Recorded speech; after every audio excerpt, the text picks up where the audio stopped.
Mesmo que você se sinta um vencedor, eu quero dizer para você nessa manhã que você não é apenas um vencedor. Você é mais que vencedor, em nome de Jesus. E aqui em Romanos 8:37, o apóstolo Paulo vai declarar para aqueles irmãos crentes em Roma, dizendo assim: mas em todas estas coisas somos mais que vencedores por meio daquele que nos amou. Vamos declarar juntos? Mas em todas estas coisas somos mais que vencedores por meio daquele que nos amou. Mais uma vez, mas em todas estas coisas somos mais do que vencedores por meio daquele que nos amou. Eu acredito que este seja um dos versículos mais declarados pelos crentes. Depois do posso todas as coisas naquele que me fortalece, e o Senhor é o meu pastor, nada me faltará. Mas o que vem à sua mente quando você ouve ou quando você lê essa expressão, mais que vencedores? Porque ser vencedor já é algo maravilhoso. Ser um vencedor significa que nós chegamos na linha de frente, não é? Da caminhada. Deixa como estava, por favor, porque já alterou aqui. Ser um vencedor significa que nós alcançamos um objetivo, nós alcançamos uma meta, nós conseguimos chegar até o fim daquilo que nós propomos. Agora, o que é ser mais que vencedor? Significa que nós já saímos na frente, nós já somos colocados na frente. Você já sai na frente. Mais que vencedor é saber que alguém venceu por nós. Jesus venceu por nós. Jesus venceu o que por nós? O pecado, o mundo, o diabo. E por isso ele já nos colocou na sua vitória na frente dessa corrida, irmãos. Isso é ser mais que vencedor. Louvado seja o nome do Senhor.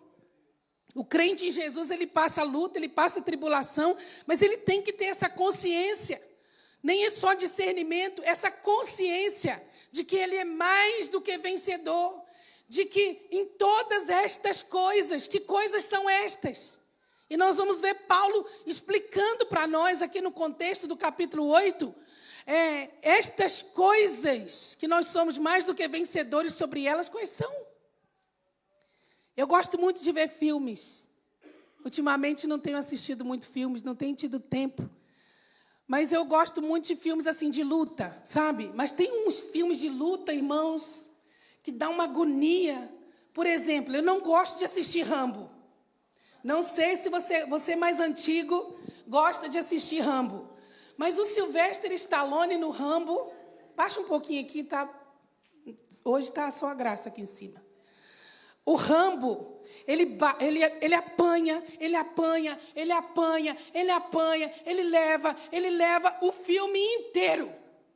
E dá aquela agonia, porque a gente fala assim, meu Deus, mas por que não bate? Por que não consegue vencer o inimigo? No final ele consegue vencer, mas ele acaba o filme quebradinho, todo partido. Entra lá na vitória, lá todo partido. Por exemplo, eu não gosto de filme de Jean-Claude Van Damme. Os irmãos mais velhos aqui sabem quem é o Van Damme? Aquele ator belga que só faz filme de luta. Eu não gosto de filme dele. Por quê? Porque ele apanha o filme inteiro. Só no final, no último momento, nos 45 minutos do segundo tempo, é que ele vence. É como o Karate Kid. Karate Kid apanha o filme inteiro. No final é que vence. Eu gosto mesmo de filme, sabe do quê? Sabe aquele ator chinês, o Jack Chan? Ele não apanha, né, gente? É baixinho, não tem dobro, né? Dublê. Ele faz todas as cenas, ele cai de prédio alto, ele pula da ponte, ele bate, ele não apanha. Eu acho muito interessante. Outro tipo de filme que eu gosto é do ator Chuck Norris. Os mais antigos aqui sabem quem é. Não apanha, gente. Chega lá um grandão assim para bater nele, ele só pega na mão assim, ó, e já cai no chão. Aquele outro grandão, Steven Seagal, eu estou falando só para os mais velhos aqui, né? Steven Seagal é um grandão. Gente, ele não apanha, não, ele só bate. Só envergonha os inimigos. Tem crente que é mais ou menos assim, tipo lá o Rambo, né? Tipo lá o Karate Kid. Parece que não tem muito preparo para a luta. Apanha, apanha. A vida inteira você olha para aquela pessoa, para aquele irmão, como é que está? Eu estou na luta, eu estou apanhando, eu estou quebrado, eu estou partido. Mas espero que no final chegue lá na glória, né? Mas tem uns outros irmãos que são mais parecidos com esses outros que eu falei. Parece que são mais preparados para a batalha. Jejuam mais, oram mais, buscam mais ao Senhor, congregam mais, desenvolvem mais a vida cristã e até apanham um pouquinho, porque as tribulações são parte da nossa vida. Mas batem muito mais do que levam, irmãos. Batem muito mais do que levam. Por exemplo, eu gosto muito da Missão Impossível. Quem gosta de Missão Impossível? Ou do 007? Meu Deus, como eles são destros. Como eles conhecem a mente do inimigo. Como eles têm táticas para chegar no inimigo. Como eles são calculistas.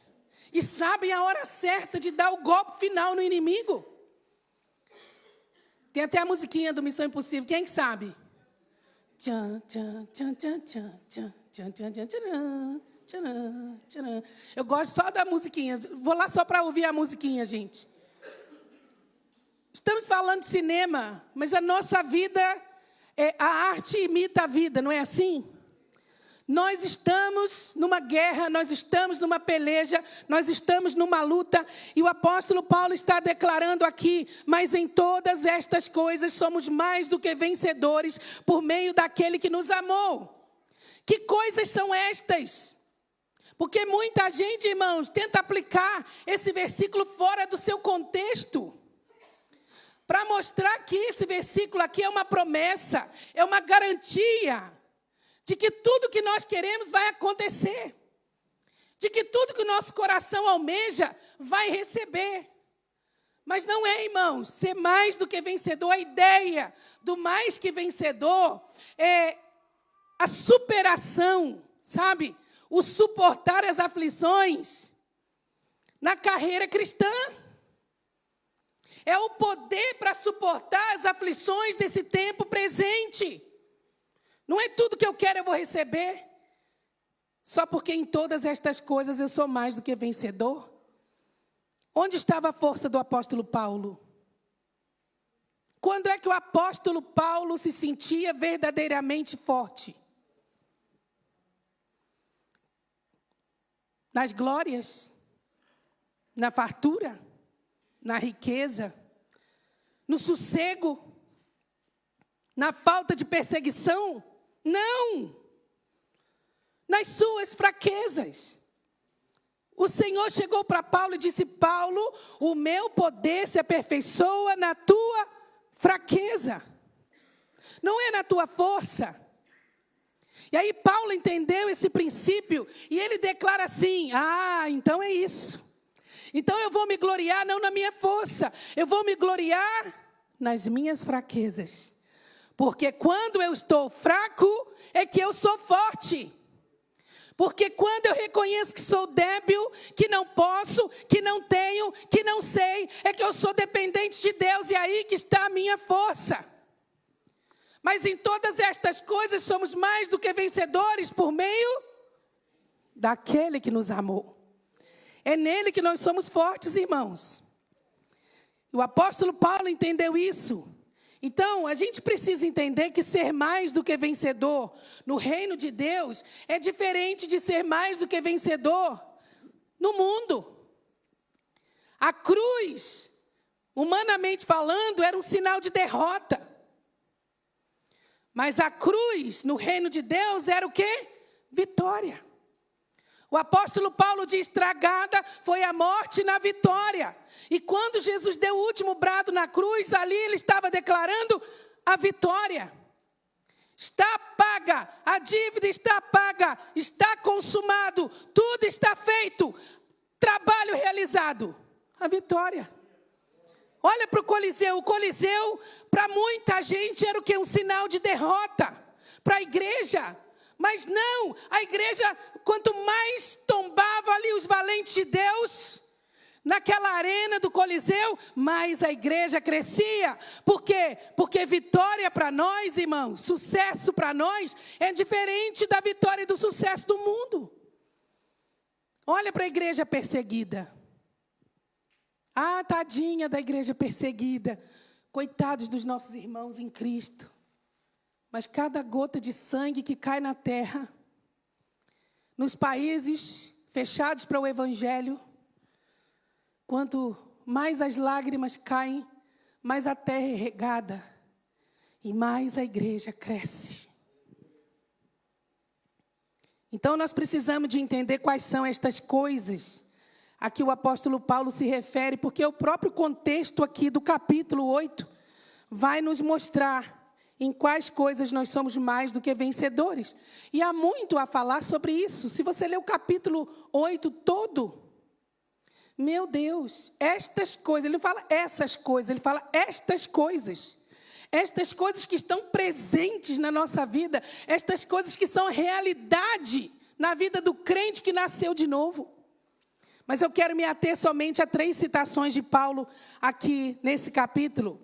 Então, somos mais do que vencedores, primeiro, sobre a condenação e a acusação. Fale comigo assim, condenação e acusação. No capítulo 8, verso 1, o apóstolo Paulo diz assim: nenhuma condenação há para aqueles que estão em Cristo Jesus. Você pode repetir comigo? Nenhuma condenação há para aqueles que estão em Cristo Jesus. Irmãos, a acusação é uma arma poderosa que o diabo usa contra a vida do crente para desestabilizá-lo nas suas emoções e no seu espírito. Muitas vezes o diabo vai usar a acusação, sabe, a condenação, como uma arma, como uma estratégia para paralisar um filho de Deus. E quantos filhos de Deus têm Jesus, mas não conseguem caminhar, não conseguem andar, não conseguem ser mais do que vencedor, porque não conseguem se libertar do espírito de acusação, do espírito de condenação, quando Paulo diz que já não há mais condenação para aquele que está em Cristo Jesus. E como é que o diabo usa suas estratégias para nos acusar, para nos condenar?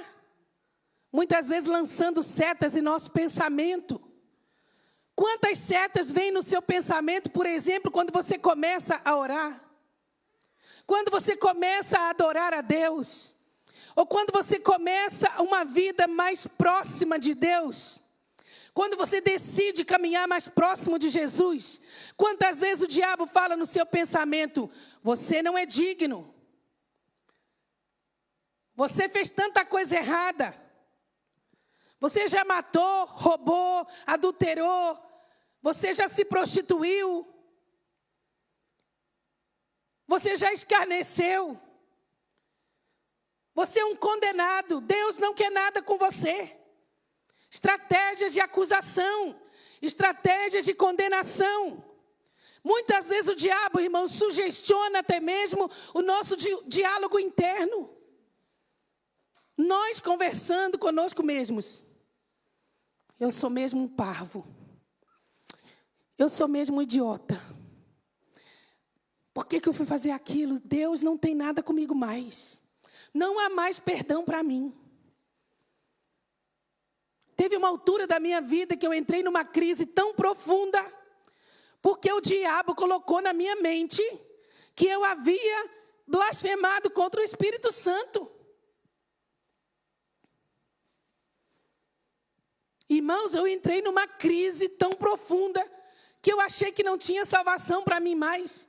E eu, no meu diálogo interno, ali todos os dias, dizendo: Cindy, não tem jeito mais, e agora? O que vai ser da sua vida? Você não vai para o céu, você vai para o inferno, não tem perdão para você mais.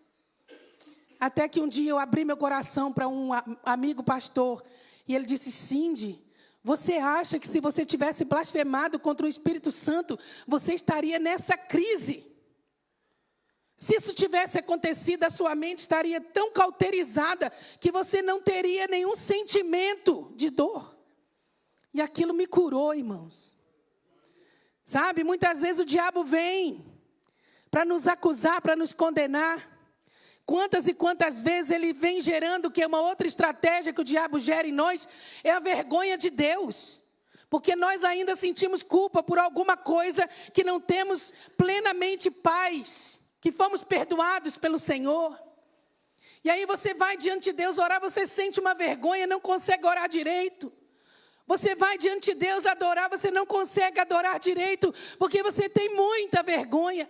Parece Adão e Eva quando pecaram e fugiram de Deus, porque eles começaram a sentir culpa e vergonha. Então eles sentiram medo de Deus.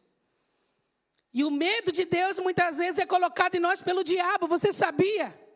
O crente não tem de ter medo de Deus, a sua relação com Deus não pode estar baseada no medo, mas no temor, no respeito, na honra. Sem contar todas essas armas que o diabo lança dentro de nós, ele também usa seus agentes. Quantas vezes o diabo usa seus agentes para nos atormentar? Tudo para nos desestabilizar, irmãos. Porque uma pessoa desestabilizada emocionalmente, ela não consegue fazer nada direito. Não consegue orar, não consegue adorar, não consegue congregar, não consegue cuidar da sua casa, não consegue cuidar do seu casamento, não consegue cuidar da sua vida profissional. Então eu quero dizer para você nessa manhã, você é mais do que vencedor. Sobre a acusação, sobre a condenação, não há mais condenação para você, se você está em Cristo Jesus, e não anda segundo a carne, mas anda segundo o Espírito de Deus. Então receba, meu irmão, o perdão de Deus. Receba o perdão de Deus na sua vida para que você tenha liberdade para fluir na presença do Senhor. O que Deus faz com os nossos pecados perdoados? A Bíblia diz que o Senhor pega esses pecados e lança no mar do esquecimento. Deus não se lembra mais desses pecados, não importa aquilo que você tenha feito no seu passado, se houve arrependimento, se houve um novo nascimento, você já foi perdoado e a sua dívida foi completamente cancelada, porque não há mais condenação para aquele que está em Cristo Jesus. Não há mais. Deus não se lembra mais. Agora, receba o perdão de Deus na sua vida, mas também se perdoe. Porque muitas vezes essa é a estratégia que o diabo usa. Nós não conseguimos nos perdoar por termos feito algo que hoje nós sabemos que era errado. Deixa eu dizer uma coisa para você. Você que é sempre acusado por aquilo que você fez no passado e você se acusa a si mesmo. Por que você fez aquilo? Você acha que se você tivesse a mentalidade que você tem hoje, você teria feito? Você acha que se você tivesse o entendimento que você tem hoje, você teria feito? Você acha que se você tivesse a maturidade espiritual, o discernimento, a luz que você tem, a revelação que você tem hoje de Deus, você teria feito aquilo? Então perdoe-se. Você estava na ignorância. Irmãos, não podemos deixar o diabo nos prender na acusação, no espírito de condenação, em nome de Jesus. Paulo fala que é Deus que nos justifica. Olha o que ele fala aqui no capítulo 8. Por isso que eu digo, é o contexto que nos ensina o que significa ser mais do que vencedores. No capítulo 8, versos 33 e 34. Ele diz assim: quem fará alguma acusação contra os escolhidos de Deus? Quem acusará os escolhidos de Deus? Ô bênção, fica aqui. Quem os condenará? Foi Cristo Jesus que morreu, e mais, que ressuscitou e está à direita de Deus e também intercede por nós. O apóstolo Paulo, ele faz 5 perguntas retóricas aqui no capítulo 8. E 2 delas estão aqui, ó. Quem fará acusação contra os escolhidos de Deus? Quem os condenará? Quem pode condenar aquele a quem Deus já perdoou. Irmãos, uma das funções, vamos assim dizer, do diabo é acusar. Ele é acusador dos irmãos, diz a Bíblia. Por exemplo, lá em Zacarias, capítulo 3, me parece, eu acho que é o capítulo 3, Zacarias conta que o sumo sacerdote Josué estava diante de Deus, desenvolvendo o seu chamado, o seu ministério, e porque ele estava com vestes sujas, o diabo se apresentou diante de Deus para acusar o sumo sacerdote Josué. O texto fala para ele se lhe opor e lhe acusar. Olha, Deus, teu sumo sacerdote ali de vestes sujas, olha, com vestes manchadas. Aí sabe o que o Senhor fez? Repreendeu Satanás e mandou trocar as vestes do sumo sacerdote Josué. É como se Deus estivesse dizendo assim para aquele sumo sacerdote e para nós. Sabe o que atrai a acusação e a condenação do diabo? Vestes sujas. Mas o Senhor disse, Josué, eu passei de ti o teu pecado, agora você tem vestes limpas, continue com as vestes limpas. Foi Salomão que disse que em todo tempo sejam alvos, sejam brancos, sejam limpos, puros as tuas vestes, e que nunca falte o óleo sobre a tua cabeça. Irmãos, se nós estamos andando em Cristo, olha o que Paulo fala no versículo 1, no 2. Nenhuma condenação há para os que estão em Cristo Jesus, que não andam segundo a carne, que não têm vestes sujas, mas andam segundo o Espírito de Deus. Cuidado com as suas vestes espirituais, se elas estiverem sujas, você vai atrair sim a acusação e a condenação do diabo. Então, devemos estar em Cristo e caminhando no Espírito, para não andarmos debaixo desse espírito de condenação e de acusação. A segunda citação de Paulo aqui, sobre estas coisas, não é? Sobre as quais nós somos mais do que vencedores, é a oposição. Diga comigo, oposição. O que é oposição segundo o dicionário? É impedimento, é uma resistência. É alguém que está do lado oposto e tenta nos fazer parar, nos resistindo. Então, irmãos, muitas vezes, olha o que Paulo fala aqui no verso 31. Que diremos, pois, diante dessas coisas? Se Deus é por nós, quem será contra nós? Quem pode se opor a nós, se Deus está do nosso lado? Vamos fazer um exercício aqui? Eu vou falar a primeira parte do versículo e você vai falar a segunda, tá bom? Eu vou fazer a primeira parte da pergunta, você faz a segunda. Então vamos lá. Que diremos, pois, diante dessas coisas? Isso. Vamos lá de novo. Que diremos, pois, diante dessas coisas?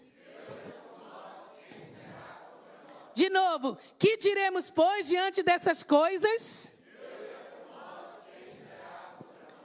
Quem pode ser contra nós se Deus é por nós? Você já parou para pensar nisso? Então, quando Paulo fala, mas em todas estas coisas, somos mais do que vencedores por meio daquele que nos amou, essas coisas incluem a oposição. Irmãos, eu não sei você, mas no começo desse ano, nós começamos a enfrentar tanta luta, tanta batalha espiritual, que havia dias que nós olhávamos assim para nós e sentíamos-nos exaustos. A batalha espiritual, ela se torna tão renhida que ela parece que enfraquece o nosso corpo físico, como se algo estivesse sugando as nossas forças, sabe? Meu Deus, mas de onde que vem tudo isso? Eu tomo vitamina, eu como direitinho, eu estou andando bem, né? Indo no médico. Senhor, só pode ser batalha espiritual. A batalha no ar, que traz uma exaustão. Por quê? Porque o inimigo está se opondo àquilo que o Senhor quer fazer nesse ano. Começamos o ano declarando o ano dos cantos de livramento. Irmãos, e para cantar cantos de livramento só pela graça de Deus, quando você não tem força. Isso aconteceu com Paulo. Ele quis ir para Tessalônica 2 vezes e disse: eu não pude ir porque o diabo me impediu. 1 Tessalonicenses 2,18, ele fala isso. Quisemos visitá-los. Eu mesmo, Paulo, o quis, e não apenas uma vez, mas 2.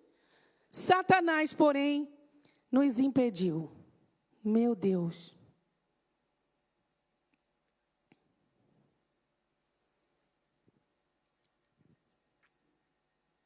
Mas se Deus é por nós, quem será contra nós? Não significa que porque Deus é por nós, não vamos ter oposição, não vamos ter impedimentos, não vamos ter resistência. O diabo sempre vai se opor aos planos de Deus. O diabo sempre vai se opor aos filhos de Deus, na sua caminhada, na sua carreira cristã. Nós precisamos estar preparados, irmãos, para isso.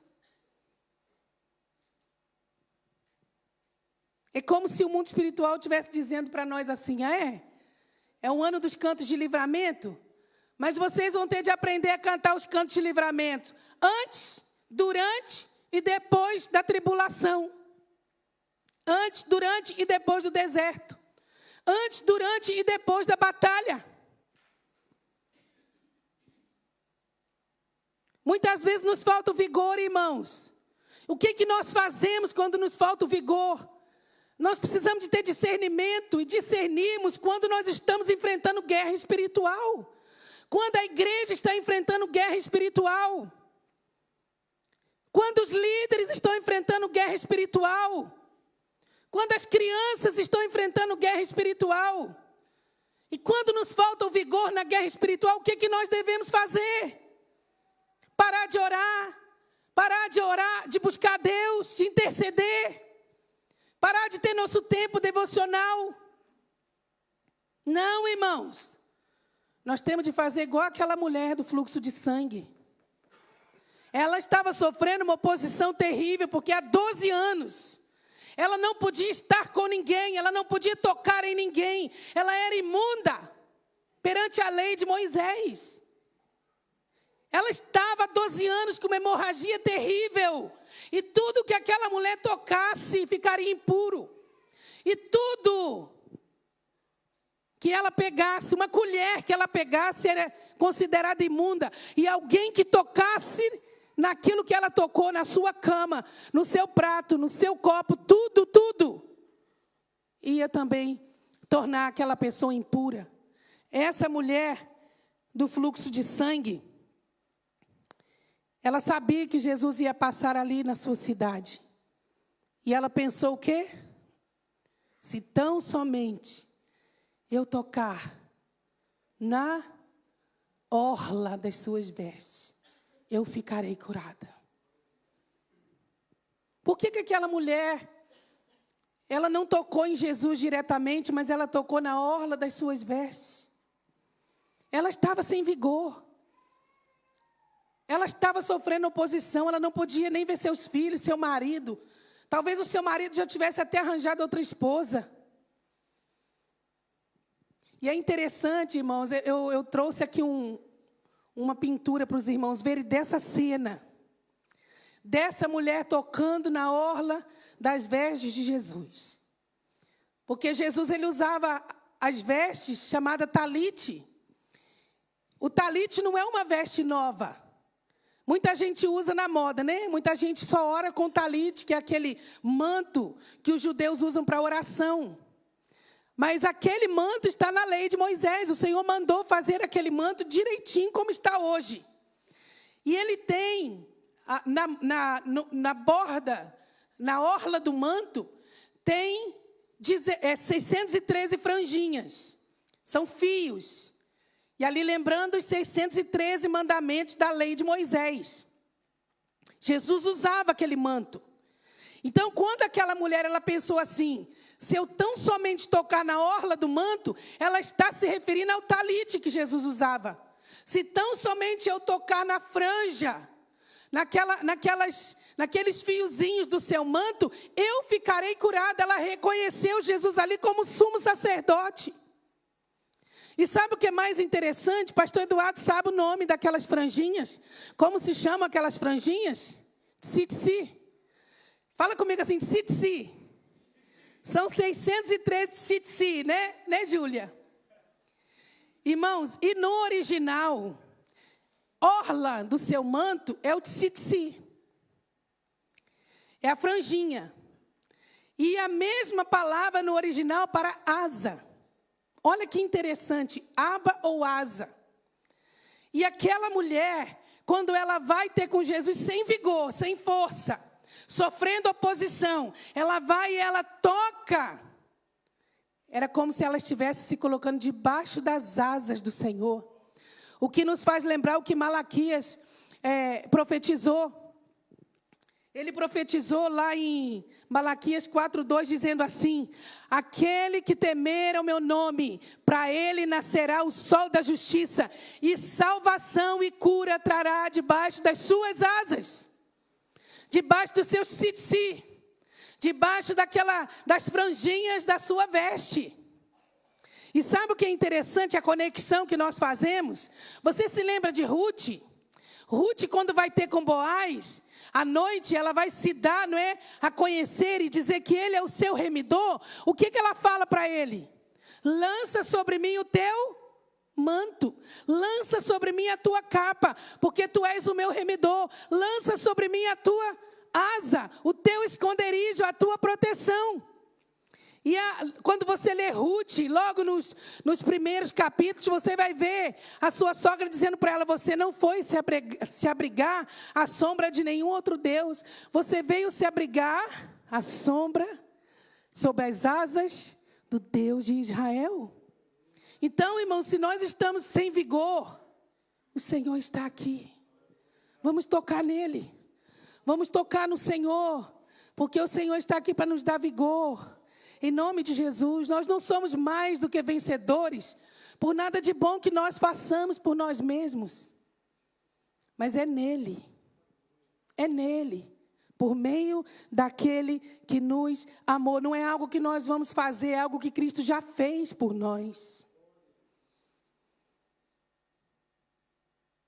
É algo que Cristo já fez por nós. Desde que nós entregamos a nossa vida para o Senhor, é agora Ele que peleja as nossas guerras. É Ele que luta por nós. É Ele que nos faz mais que vencedores. É Ele que nos coloca já na frente, na linha de batalha, na corrida. É a sua palavra que diz que nenhuma arma preparada e forjada contra nós vai prevalecer.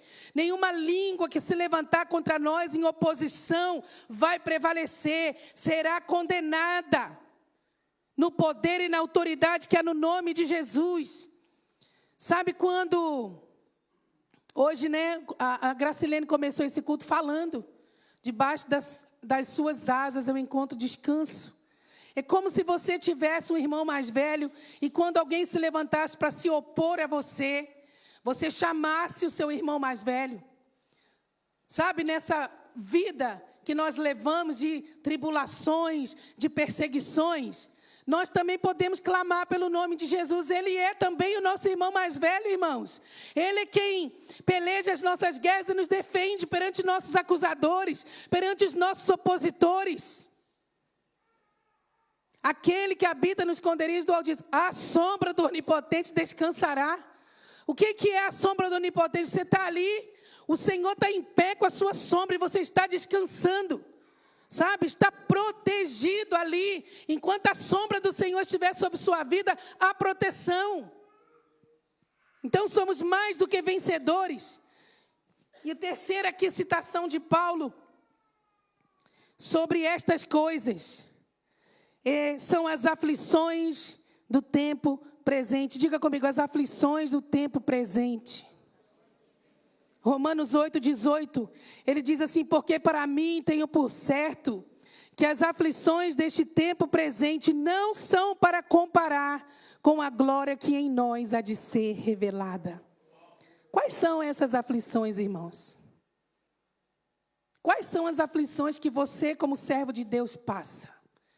Porque é certo que a luta vem para bons e maus, o sol vem para bons e maus, a chuva vem para bons e maus, mas a luta que só o crente em Jesus passa O servo do mundo, o servo do diabo, não passa certas lutas que nós passamos.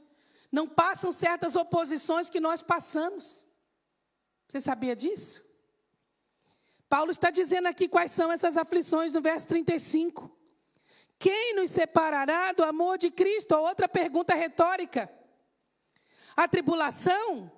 Olha aqui as aflições do tempo presente. A tribulação, a angústia, a perseguição, a fome, a nudez, o perigo, espada. Como está escrito, por amor de ti somos entregues à morte o dia todo. Somos reputados como ovelhas para o matadouro. Olha as aflições aqui. As aflições que o crente passa. E eu vou dizer para você que está sentado aí e diz assim, mas eu não passo nada disso. Eu não passo por tribulações, eu não passo por angústia, eu não passo por perseguição, eu não passo por perigo, eu não passo por espada, eu não sou entregue à morte todo dia. O crente que não está, irmãos, sendo provado, sendo tentado pelo diabo, é muito provável que não esteja caminhando na contramão do mundo.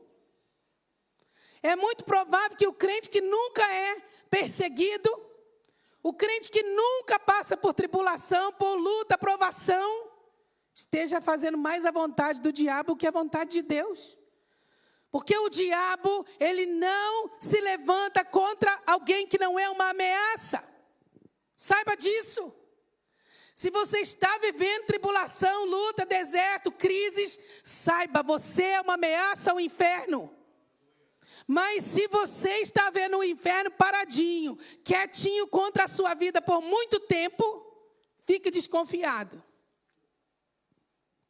Desconfie se você está mesmo no centro da vontade de Deus. Porque o crente, quando ele começa a se alinhar, quando ele começa a buscar verdadeiramente ao Senhor, a luta se intensifica. Irmãos, e temos que correr, olha, tocar na orla do manto do Senhor, porque senão a gente não vence. E aquela mulher tocou e Jesus disse que ela era filha. Você é filha. Você foi salva pela sua fé. De mim saiu virtude, de mim saiu poder. Está sem vigor, é só tocar nele que vem o vigor de volta. Está sem poder, é só tocar nele que o poder volta. Está precisando de unção, é só tocar nele que a unção volta. Está sem poder, é só tocar nele que o poder volta. Está sem autoridade espiritual, é só tocar nele que a autoridade espiritual volta. Agora, em tempos de aflições, irmãos, em tempos de luta, nós precisamos de cuidar com aquilo que sai da nossa boca, com aquilo que sai da nossa vida. Tem gente que quando está passando na luta, não é, as aflições desse tempo presente, meu Deus, elas se tornam tão amargas. Elas se tornam tão rancorosas que elas contaminam o ambiente em que elas estão. E há pessoas que são tão influentes, elas influenciam só com a sua presença, que no lugar onde ela está, a amargura, a tristeza, a angústia. Isso contamina, foi Jesus que falou. Que o que contamina o homem não é o que entra na boca, é o que sai da boca. Porque aquilo que sai da boca, sai do coração. Talvez você diga assim, mas eu falei da boca para fora. Irmãos, ou é palavra frívola que vai ser condenada diante de Deus um dia, foi Jesus que falou isso, no Sermão do Monte. Ou é palavra que saiu sim do coração. Jesus, ele fala isso em Mateus 5:11. E no verso 18, olha o que Jesus fala. O que contamina o homem não é o que entra na boca, mas o que sai da boca, isso é o que contamina o homem. O que sai da boca procede do coração. Isso contamina o homem. Diga assim, o que sai da boca procede do coração. O que sai da boca procede do coração. E é isso que contamina o homem. Como é que nós lidamos com as aflições desse tempo presente? Você vê que não é só dizer assim, mas em todas estas coisas eu sou mais que vencedor por meio daquele que me amou. Vamos entender o que Paulo está dizendo. Como é que nós lidamos com as aflições desse tempo presente? O que sai da nossa vida? O que sai da nossa vida abençoa o ambiente? Ou contamina o ambiente? Contagia ou contamina? Porque contagiar é uma coisa, contaminar é outra. Por exemplo, Jesus estava vivendo um tempo de luto. João Batista havia sido morto, decapitado de uma forma terrível. O que Jesus queria como homem era viver o luto sozinho. Então ele se retira. Só que quando Jesus se retira para viver o luto, um momento que todos nós precisamos de ter, quando perdemos alguém importante, a multidão viu Jesus indo embora e correu, foi na frente, descobriu para onde Jesus ia, chegou lá primeiro, quase 15 mil pessoas. Jesus olha para aquela gente toda, e ele queria viver seu luto, mas agora Jesus olha e tem compaixão, porque eram como ovelhas sem pastor. O que Jesus faz? Deixa o seu luto, deixa a sua tristeza, deixa o seu momento em que ele precisava de descanso. E ele vai atender aquelas pessoas. Ele vai alimentá-las. Ele vai multiplicar os pães e os peixes. O que saiu da boca de Jesus? Compaixão. No íntimo do seu coração, ele tinha compaixão. Agora você olha, 1.500 anos mais ou menos atrás, 2.000 anos. Moisés também estava vivendo luto, a sua irmã Miriam havia morrido. E ele estava liderando aquele povo todo pelo deserto. E o povo vem reclamando, nós queremos água. O que saiu da boca de Moisés? Ira, rancor, ressentimento. Era como se Moisés estivesse dizendo, eu não tenho direito nem a ter luto. Eu não tenho direito nem a sofrer pela morte da minha irmã. Eu não tenho direito nem a ficar sozinho um pouco. E aí ele vai, sobe na rocha, bate na rocha com ira e ainda grita com o povo. E o Senhor disse, por causa disso, o que saiu da sua boca não glorificou meu nome. Você não vai entrar na terra da promessa. Temos de cuidar, irmãos. Nós não estamos vivendo dias fáceis. Os dias são difíceis. Olha para o mundo, os dias são difíceis. E esses dias difíceis estão chegando até nós. Estão chegando até nós. Aqui, no ponto extremo do continente europeu, não estamos seguros. Não estamos seguros. Eduardo sempre fala assim, olha, se surgir a Terceira Guerra Mundial, nós vamos lá para São Tomé, hein? Já fala com Moisés, Moisés, nós vamos tudo para aí. Mas nem lá nós estamos seguros. Se nós não conseguimos fugir da presença do Senhor, em nenhum lugar, não é? Só há um lugar em que há segurança, irmãos. Debaixo das asas do Senhor. Segundo o apóstolo Paulo aqui, por que nós somos mais que vencedores? Pergunta a pessoa que está aí do seu lado, por que você é mais que vencedor? Fala bem alto, por que você é mais que vencedor? Olha, o apóstolo Paulo responde aqui, gente, no versículo 38, porque eu estou certo de que nada, nem a morte, nem a vida, nem os anjos, nem os principados, nem o presente, nem o porvir, nem a altura, nem a profundidade, nem alguma outra criatura nos poderá separar do amor de Deus que está em Cristo Jesus, nosso Senhor. Então, agora nós podemos declarar em todas estas coisas, acusação, condenação, oposição, as lutas e aflições desse tempo presente, eu sou mais do que vencedor sobre tudo isso, por meio de Cristo que me amou. É como Paulo fala lá em Filipenses 4,13. Posso todas as coisas naquele que me fortalece. Posso o quê? Passar naufrágios, passar prisões, passar fome, passar o perigo, passar a espada, passar a acusação. Eu posso tudo em Cristo que me fortalece. Posso tudo. Eu posso tudo nele. E sabe o que o apóstolo Paulo fala aqui, irmãos? No verso 28, aqui de Romanos 8. Esse capítulo é muito rico. É muito. Ele fala que todas as coisas cooperam para o bem daqueles que amam a Deus. Daqueles que são chamados segundo o seu propósito. Você ama a Deus? Você é chamado segundo o propósito de Deus? Então, tudo o que acontece na sua vida coopera para o seu bem. Viu, irmã Marcinha? Tudo isso está cooperando para o seu bem. Para o bem da sua família. Toda a luta espiritual que nós estamos passando coopera para o nosso bem. Diz a palavra do Senhor. Vamos ficar de pé.